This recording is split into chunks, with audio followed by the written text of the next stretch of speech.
ஏணிப்படிகளில் மாந்தர்கள். வினைப்பயன்கள் குறைய. நம்முடைய அவதிகளையும் கஷ்ட நஷ்டங்களையும் குறைத்துக் கொள்வதற்கு மார்க்கமில்லாமலில்லை. அத்தகைய சமணநிவர்த்தி தெய்வத்தின் மூலம் அடையப்படுவதல்ல. உத்தம புருஷர்களின் மூலமாகத்தான் அடைய முடியும். அந்த உத்தம புருஷர்களினாலும் அத்தகைய நிவர்த்தியை அளிக்க முடியாது. ஆனாலும் அத்தகையவர்களை ஆசிரயிப்பவர்களுக்கு பகவான் மறைமுகமாக சமண நிவர்த்தியை அளித்து வருகிறார். அத்தகைய உத்தம புருஷர்கள் யாரென்று கேட்கிறீர்களா? கைம்மாறை எதிர்பாராமல் தங்களுடைய வாழ்க்கையை தெய்வம் பணிகளுக்கு தியாகம் புரியும் உண்மையான எளியவர்களும் முக்கியமாக சாதுவின் நிலையாளர்களுமே அந்த உத்தம புருஷர்களாவார்கள்.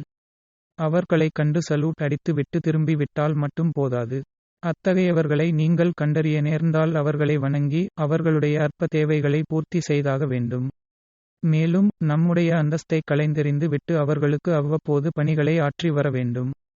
அப்படி ஆற்றி வந்தால் நம்முடைய பல வினைகள் பெரும்பாலும் விலகிவிடுவதுடன் சற்று கடுமையானவைகளும் சமனமாகிவிடும். நாம் இறந்த பிறகு ஒரு சில சலுகைகளும் நமக்கு காட்டப்படுகின்றன. மறு ஜென்மத்தில் அந்த புண்ணிய செயலுக்கு ஓர் யோக வாழ்க்கையும் காத்து கொண்டிருக்கிறது. ஆனால் அந்தகையவர்களின் மேன்மையை எவராவது நம்மிடம் கூறினாலும் கூட அவர்களை பெரிதாக நினைக்க நமது மனம் இடம் கொடுப்பதில்லை. அத்தகையவர்கள் கம்பீரத்தையோ கவர்ச்சியான தோற்றத்தையோ கீர்த்தியையோ ஓர் நவீன புனித பதவியையோ அற்புத வித்தைகளை காட்டும் அவதாரத்தையோ ஏற்காமல் வறுமையில் உழன்று வருவதைப் போல் காணப்படுபவர்களாதலால் அவர்களை உயர்ந்தவர்களாக ஸ்திரப்படுத்த நமது மனம் மறுப்பதாகவும் கொள்ளலாம்.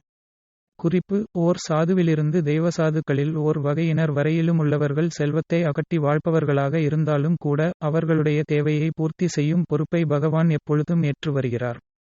அதாவது அவர்களுக்கு உதவ எவரையாவது அனுப்பிக் கொண்டேயிருப்பார். மேலும் அத்தகையவர்கள் எந்தவித செயல்களுக்கு இலக்காக நேர்ந்து விட்டாலும் அவைகள் அவர்களுக்கு விதிவிலக்காகும்.